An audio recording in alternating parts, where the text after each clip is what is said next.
RJD Congress में हो रहा समन्वय। कांग्रेसी नेता मिल रहे आरजेडी सुप्रीमो लालू प्रसाद यादव से। महागठबंधन में चलेगा नामांकन वापसी अभियान। 24 अक्टूबर से चलेगा चुनावी दंगल प्रचार। दोस्तों नमस्कार, मैं हूं आपका दोस्त एसके चौधरी। आखिरी तौर पर महागठबंधन की ओर से समन्वय स्थापित करने की पूरी रणनीति बना ली गई है, जिसके तहत ही 22 अक्टूबर 2025 को कांग्रेस के बड़े बड़े लीडरों की मुलाकात लालू प्रसाद यादव के साथ होने जा रही है। दोस्तों इसके अंतर्गत जो रणनीति बनाई गई है उसके आधार पर कुल 11 वैसे महागठबंधन के प्रत्याशी हैं, जिनमें आपसी लड़ाई है, यानी घटक दलों के दो दो प्रत्याशी एक दूसरे के सामने है। इसको लेकर आम जनता के बीच फैले संदेश को बांटने के लिए लालू प्रसाद यादव और कांग्रेस के बड़े लीडरों की बैठक होने जा रही। इसके बाद ही दोस्तों आखिरी तौर पर रणनीति बनाई गई है कि 24 अक्टूबर 2025 से महागठबंधन की ओर से चुनावी दंगल प्रचार अभियान चलाया जाएगा, जिसको लेकर पटना एयरपोर्ट पर 5 विमान तैयार है, हेलीकॉप्टर तैयार है। आइए दोस्तों आज के इस वीडियो में हम चर्चा करते हैं कि आखिर महागठबंधन के अंदर समन्वय स्थापित करने के उद्देश्य से कौन कौन सी रणनीतियां बनाई गई है और क्या क्या कदम उठाए जा रहे हैं। दोस्तों इससे पहले गुजारिश करना चाहेंगे, आपने अगर अभी तक हमारे इस चैनल शौर्या हिंदी न्यूज़ को सब्सक्राइब नहीं किए हैं तो कृपया अभी सब्सक्राइब कर लेंगे। दोस्तों महागठबंधन की ओर से अंतिम तौर पर रणनीति बनाते हुए कांग्रेस चुनाव समिति, केंद्रीय चुनाव समिति का आगमन बिहार में हो रहा है 22 अक्टूबर 2025 को। इसमें आखिर प्रचार अभियान पर मंथन चलेगा, जिसके तहत कांग्रेस के बड़े बड़े लीडर, जिसमें अजय माकन भी शामिल है, और कई अन्य राज्यों के मुख्यमंत्री का भी दौरा बिहार में हो रहा है। साथ ही साथ इन तमाम बड़े लीडर मिलेंगे आरजेडी सुप्रीमो लालू प्रसाद यादव के साथ, और उनके साथ मुलाकात के बाद अंतिम तौर पर आम जनता के बीच आपसी लड़ाई का जो संदेश है उसे बांटने की कोशिश की जा सकेगी। ऐसा इसलिए कदम उठाया गया है कि एक ही आरजेडी के प्रत्याशी जो गौरा बौराम सीट से उतारा गया था, अफजल अली खां, उन्होंने पार्टी की बात नहीं मानी और अपना नामांकन वापस लेने से इनकार कर दिया, जिसको लेकर अंतिम तौर पर बैठ के और रणनीति बनाई गई है कि अगर प्रत्याशी अपना नामांकन वापस नहीं लेते हैं तो आखिर कौन सा कदम उठाया जाएगा। इसको लेकर बैठक आयोजित की गई है पटना में। कांग्रेस के बड़े बड़े लीडर और तेजस्वी प्रसाद यादव के साथ आरजेडी सुप्रीमो लालू प्रसाद यादव की बातचीत होगी। दोस्तों आखिर हम बता दें कि आखिरी तौर पर कितने वो उम्मीदवार है, आइए संक्षिप्त में हम बातें कर लेते हैं। बिल्कुल सही तथ्य जो निर्वाचन आयोग यानी चुनाव आयोग के वेबसाइट पर उपलब्ध है, वह अंतिम रूप से जो एक्सेप्टेड है 21 अक्टूबर 2025 तक, उसके बारे में बता देते हैं। वो कौन कौन से सीट है, हकीकत में कह दिया जाए तो आरजेडी और कांग्रेस के बीच 5 सीटों पर आपसी लड़ाई है। वो कौन कौन से है दोस्तों, जिसमें सबसे पहले वैशाली का वो सीट है जिसमें आरजेडी की ओर से उम्मीदवार है अजय कुमार शाह, तो कांग्रेस की ओर से उम्मीदवार है संजीव सिंह। उसके बाद है कहलगांव सीट, जहां आरजेडी की ओर से उम्मीदवार है रजनीश यादव, तो कांग्रेस का उम्मीदवार है परवीन कुशवाहा। उसके बाद सिकंदरा से उदय नारायण चौधरी आरजेडी उम्मीदवार है, तो कांग्रेस के उम्मीदवार विनोद चौधरी है। वारसलीगंज से आरजेडी उम्मीदवार अनीता देवी है, तो कांग्रेस के उम्मीदवार सतीश सिंह है।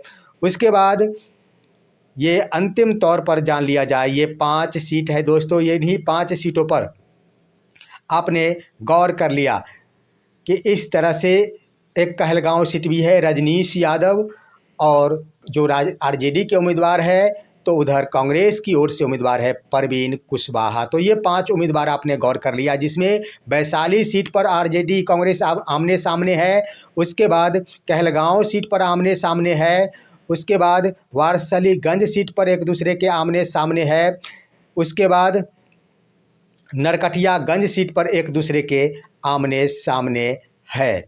अब आइए दोस्तों हम बातें कर लेते हैं वो अन्य सीटों पर। तो अन्य सीट में भाकपा माले और कांग्रेस भी 2 सीटों पर एक दूसरे के आमने सामने है, जिसमें राजा पाकर सीट से भाकपा माले के उम्मीदवार है मोहित पासवान और कांग्रेस की ओर से आमने सामने है प्रतिमा दास। दूसरी तरफ आप देखेंगे भाकपा माले बछवाड़ा सीट से भाकपा माले के उम्मीदवार है अवधेश कुमार राय, तो कांग्रेस के उम्मीदवार है शिव कुमार दास। अब आइए 7 सीटें हो गई। सीपीआई के उम्मीदवार शिव कुमार यादव बिहार शरीफ से है सीपीआई के।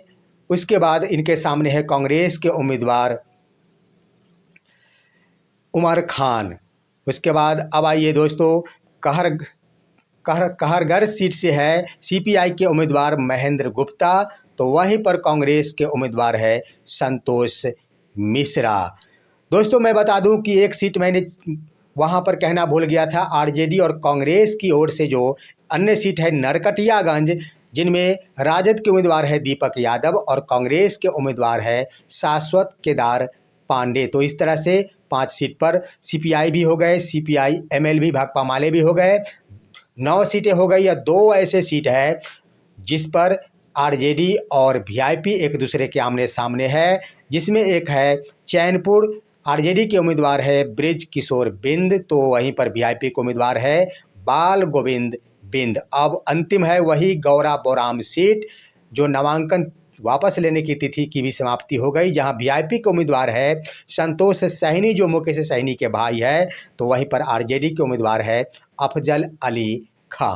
तो इस तरह से दोस्तों इन 11 सीटों पर नामांकन वापसी का विचार किया जाएगा और इस आधार पर आगे की रणनीति बनाने की बातचीत होगी। लेकिन आखिर क्या बातचीत होगी दोस्तों, इस पर भी गौर करने की ज़रूरत है। जो रणनीति बनाई गई है आपसी समन्वय के आधार पर 23 अक्टूबर को एक महा प्रेस कॉन्फ्रेंस आयोजित की जा सकेगी और ये खबर आ रही है कि उस तिथि को साझा प्रेस कॉन्फ्रेंस में सीएम और डिप्टी सीएम पद को लेकर भी घोषणाएं कर दी जाएगी। ये बड़ी खबर, यानी महागठबंधन की एकता को साधने के लिए बड़ा कदम उठाया गया है महागठबंधन के शीर्ष नेताओं की ओर से और आपसी समन्वय बिठाने की पूरी कोशिश की गई है, क्योंकि जनता के पास ये संदेश पहुंच चुका है कि महागठबंधन में सब कुछ ठीक नहीं है और घटक दल एक दूसरे के साथ नहीं, घटक दल के शीर्ष ही अलग अलग है।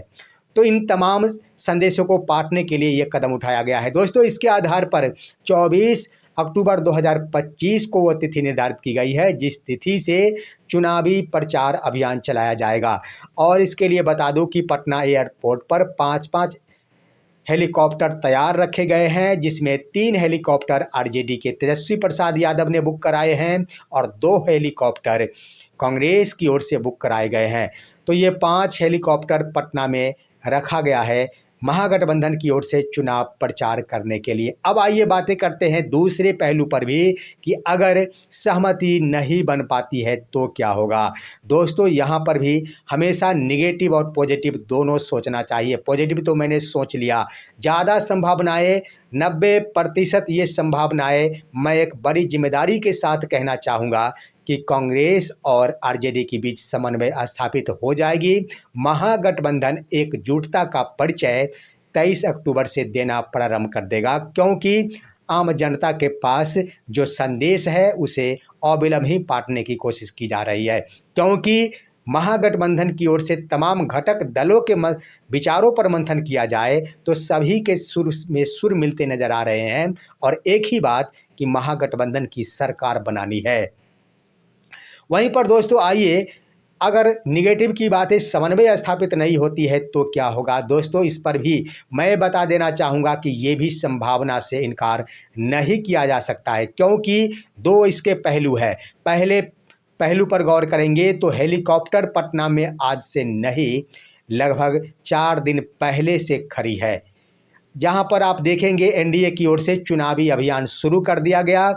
मुख्यमंत्री नीतीश कुमार के द्वारा मुजफ्फरपुर से ही इसकी शुरुआत औराई विधानसभा क्षेत्र से की गई है, लेकिन 21 से शुरू होने के बाद अगर 24 से यह चुनावी अभियान शुरू होती है तो 4 दिन बाद महागठबंधन शुरू करने जा रही है। ये भी संभावना दिख रही है कि जो भी समन्वय स्थापित होनी थी वो हो जानी चाहिए थी, लेकिन इंतजार किया जाता होगा, क्योंकि 22 और 23 अक्टूबर अंतिम तिथि है द्वितीय फेज के नामांकन वापसी का। अब दूसरी बातों पर गौर किया जाए कि समन्वय नहीं स्थापित करने का तो ये पहलू। दूसरा ये हो सकता है ये कि आप देखे होंगे कि एक सीट पर कांग्रेस के द्वारा अपना नामांकन वापस ले लिया गया, लालगंज सीट पर। तो ये संभावनाएं बन रही है कि लालगंज सीट पर अगर वह कांग्रेस के द्वारा नामांकन वापस ले लिया गया तो इसका कारण ये भी हो सकता है कि कांग्रेस के प्रदेश अध्यक्ष राजेश राम के कुटुंबा सीट पर भी आरजेडी की ओर से उम्मीदवार खड़ा करने का संदेश दिया गया था। हो सकता है एक दिन पहले समन्वय स्थापित हुई होगी कि अगर लालगंज सीट से नामांकन वापस ले लिया जाता है तो कुटुंबा सीट पर आरजेडी अपना उम्मीदवार खड़ी नहीं करेगी। वहीं पर आप गौर करेंगे दोस्तों तो इस आधार पर यह दिख रहा है कि एकता स्थापित नहीं हो सकती। और तीसरे महत्वपूर्ण पहलू पर गौर किया जाए तो जो प्रचारकों की लिस्ट जारी की गई है उससे भी अंदाज़ा लगाया जा सकता है कि आरजेडी की ओर से बीते 17 अक्टूबर को 40 स्टार प्रचारकों की सूची जारी की गई जो आरजेडी के तरफ से प्रचार करेंगे। उन स्टार प्रचारकों में दोस्तों आप गौर करेंगे तो लालू प्रसाद यादव का भी नाम है, लालू प्रसाद यादव के बाद श्रीमती राबड़ी देवी का भी नाम है, मीसा भारती का भी नाम है। बड़े बड़े लीडरों का नाम उसमें लिखा गया जो 40 की संख्या में है। 17 तारीख को ही यह पार्टी की ओर से जारी कर दिया गया। वहीं पर देखेंगे तो वीआईपी की ओर से ही, वीआईपी के तरफ से भी 13 अक्टूबर को 20 स्टार प्रचारकों की सूची जारी कर दी गई दोस्तों। यानी दो पार्टियों की ओर से अपने अपने स्टार प्रचारकों की सूची जारी कर दी गई है। और यहाँ पर अगर एकता स्थापित करने की बातें होती, अगर महागठबंधन की ओर से एक साथ प्रचार करने की बातें आए तो निश्चित रूप से एक साथ ये हो सकता है कि एक ही लिस्ट में महागठबंधन के तमाम घटक दलों के शीर्ष नेताओं के नाम शामिल हो, जिसके आधार पर आम जनता के बीच यह संदेश जाए कि एक साथ ही तमाम नेताओं के द्वारा प्रचार किया जा रहा है। परंतु अलग अलग सीट जारी, अलग अलग लिस्ट जारी करने से यह स्पष्ट हो रहा है कि अलग अलग पार्टियों के स्तर से भी चुनावी अभियान प्रचार चलाया जा सकता है। इसमें कहीं भी ऐतराज़ नहीं, यहाँ पर इनकार भी नहीं किया जा सकता है। अब आइए दोस्तों, इसका भी कारण हो सकता है कि आखिर क्यों, तो ये वीडियो काफ़ी लंबी हो जाएगी। मैं आपको अगर समन्वय स्थापित नहीं हो पाती है तो इसके बारे में खुलासा करूंगा कि आखिर इसका आगाज़ किस तिथि से हुआ था, जिसके कारण नई रणनीति के तहत महागठबंधन की ओर से नई पॉलिसी बनाकर यह चुनाव लड़ा जा रहा है। आज के वीडियो में बस यहीं तक। आप सभी हमारे इस वीडियो को लाइक कीजिए, अन्य दोस्तों के पास शेयर कीजिए और अब दीजिए अपने दोस्त को इजाज़त। हम फिर मिलेंगे आपसे अगले वीडियो में, तब तक के लिए नमस्कार।